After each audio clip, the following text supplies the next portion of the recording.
You think when a man breaks, he breaks loud. The breakdown, the midlife thing, the phone call from the side of the road during the night.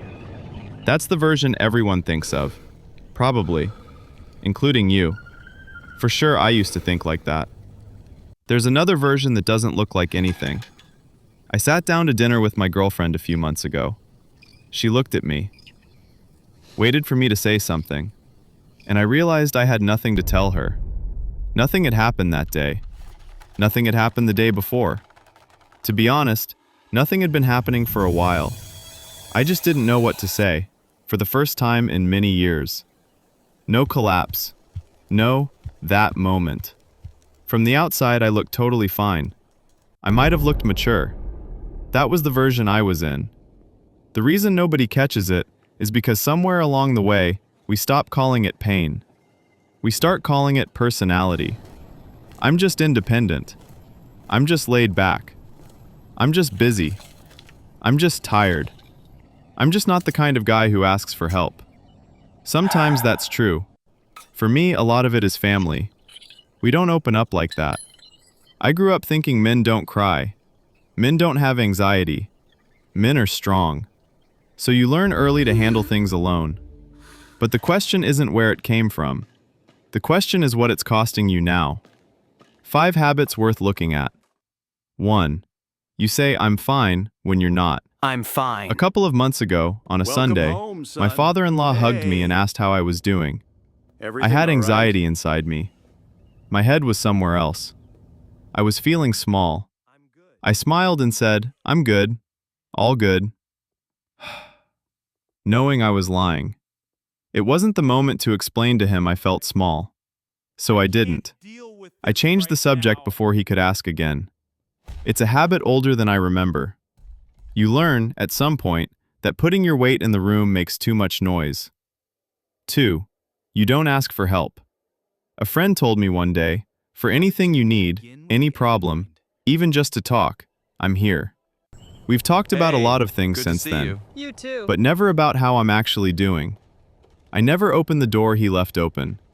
Not because he wouldn't show up. He probably would. I just don't ask, because asking opens a specific possibility. A no. A delay. A silence. I decided, somewhere along the way, that the small humiliation of needing someone and not being met hurts worse than the problem itself. So I carry it. I call it independence. It works. For a while. 3. You explain every small choice. Another friend of mine, let's call him Robert, to respect his privacy completely. Robert buys something for himself. A video game, a pair of shoes. And the speech is already written before anyone asks. Let me explain. Robert says no to a So plan that's and why I sends did 3 it. paragraphs. I really hope you Robert understand. picks the restaurant I and stand ends up before this explaining empty why room it to was the defend rational myself. option. I am innocent. These Nobody's empty room, attacking no one Robert. can judge me. Nobody This asked. emptiness echoes my But there's a solitude, voice I in will his be head heard. from a long time You're ago always that decided wanting something needs a defense. So he keeps building the defense. To people who didn't accuse him of anything. Maybe you know a Robert. Maybe you are Robert. 4. You call yourself easygoing. For over a year now, my days have looked the same. Same routine. Same hours. And somewhere in there, I stopped knowing what I want. If I'm cut out for being in a relationship, because my partner often suffers, and I notice. Where I want my life to go. What I want to do with a Saturday. I think about things, get the e-bike out, plan a short trip. And most of the time I just don't. The wanting is there, but it doesn't move. At some point you stop saying what you want, because saying it out loud feels exposed. So the wanting gets quieter. Until you're not sure it's there anymore. 5. You're everyone's support, but you handle your own stuff alone. Hey bro, you My okay? younger sister You seem calls me. down. She tells me where Yes, she's just feeling at, a bit off. her path, What's her on your life, mind, love? her doubts.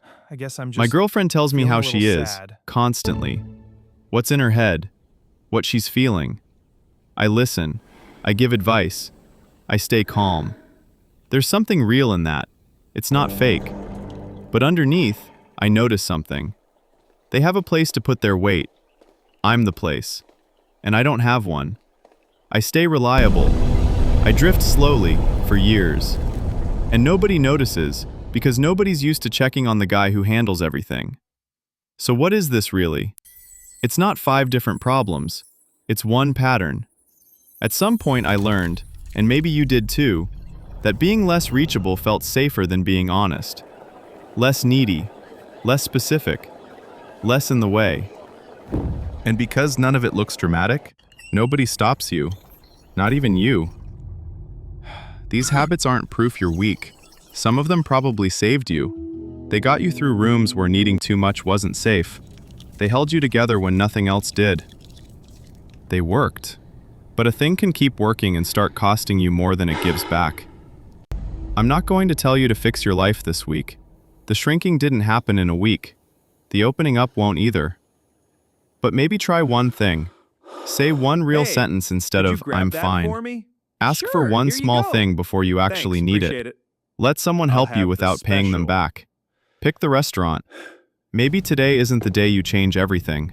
Maybe today is just the day you notice where you've been disappearing. The fact that you can notice it, that's the thing. It means part of you is still in there. Still able to say something true. Even small. Which one of these did you used to call a strength? Tell me in the comments to this video.